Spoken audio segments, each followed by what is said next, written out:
Hi, my name's Phil. I like talking about politics, and in this video I like to discuss the government's latest plans to put pensioners down the mines in order to boost the economy. In fact, I am exaggerating, but only a little bit. But first, if you'd like to be notified of daily news and politics, please subscribe to the channel. So it seems that the Tories have run out of minority groups to blame for their own destructive policies, so they've now decided to blame their own voters. Bold move. Last year, the Bank of England were making it clear that the number one problem raised with them by businesses was a lack of available labour. Indeed, individual business lobby groups also raised this issue. Wasn't even always skilled labour either, although that is a huge problem as well. Cutting ourselves off from the continental labour market by leaving the single market was starting to look like a fairly short-sighted move. But the Tories' decision to compound the issues with a completely unfit for purpose immigration system made it worse. So what did the Tories do about it? Did they decide to soften their immigration stance in order to get more workers into the country?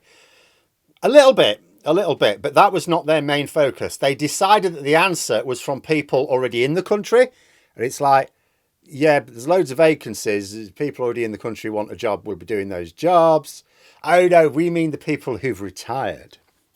So for about a year, the government have been cajoling retirees, particularly early retirees, to get themselves back into the workplace. And what were their incentives to do that? Oh, there weren't any incentives. They just wanted people who left the workforce to return. No attempt to understand why they left the workplace or what might tempt them back. Now we're at the stage where the strategy hasn't really worked. So they're being a bit more explicit about the policy now. Mel Stride, Cabinet Minister for Work and Pensions, has urged the over 50s to get a job delivering takeaways. In fact, given that he made this announcement at Deliveroo, he presumably envisaged these older people who, remember, have left the workforce for whatever reason, to actually deliver takeaways on bicycles. Not entirely sure I see how this policy works, in all honesty. I mean, why might someone in their 50s have time for a job delivering takeaways on a bike? They may have retired because they've made enough money to do so, in which case I'm not sure minimum wage for being bashed about by Chelsea tractors is going to appeal. They might have retired due to ill health, in which case, again, I'm pretty sure the prospect isn't appealing for them either. But the Tories are insistent. Look, they say, we don't like foreigners and there are perfectly good pensioners out there standing idle. Quite the turnaround, isn't it? For the past 200 years, the Tories have been blaming young people for the ills of society. Always worked out for them because it was always the older people who were voting. 200 years ago, it's because the only people who could vote, and even only then some of them.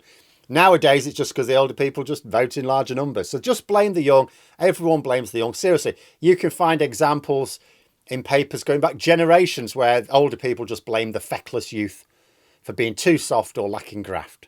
Tories love it. Young people don't vote in large numbers, so brilliant group to blame for everything.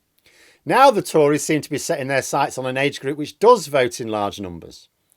And they've already pissed this group off with high interest rates. Now they're telling them to get going with hard physical labour. Don't give me your COPD excuses. Get on your bike and get those pizzas delivered. Chop, chop. But on the serious side, isn't this just another example of how bereft of ideas the Tories are? The only idea they ever had was to reduce public spending on public services and reduce regulations. The free market fairy was then supposed to make everything marvellous. When it turned out to be a free market gremlin, and a lazy one at that, they didn't bother to revise their initial hypothesis. They just doubled down. More crazy. We need more crazy. It's like the Wicker Man, isn't it? Killing a bunny didn't bring a bountiful harvest. Should we get some farming experts to see what we can do better? No, that's not how we do things. Tell you what, we'll kill a bloke plus a load of other farm animals. That's bound to work.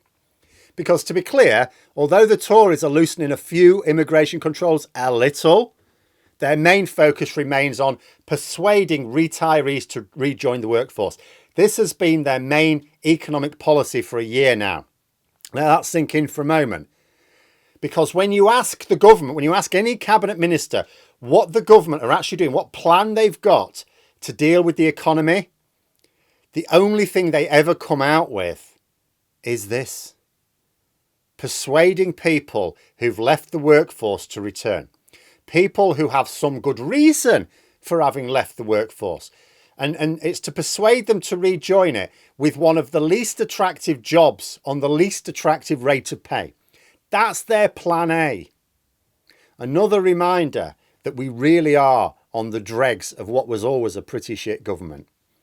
But there we are. Those are my thoughts. Let me know yours in the comments below. Hope you found the video interesting. If you did, please click the like button. And if you'd like to support the channel further, the join button for memberships. Well, until next time, I'll see you later.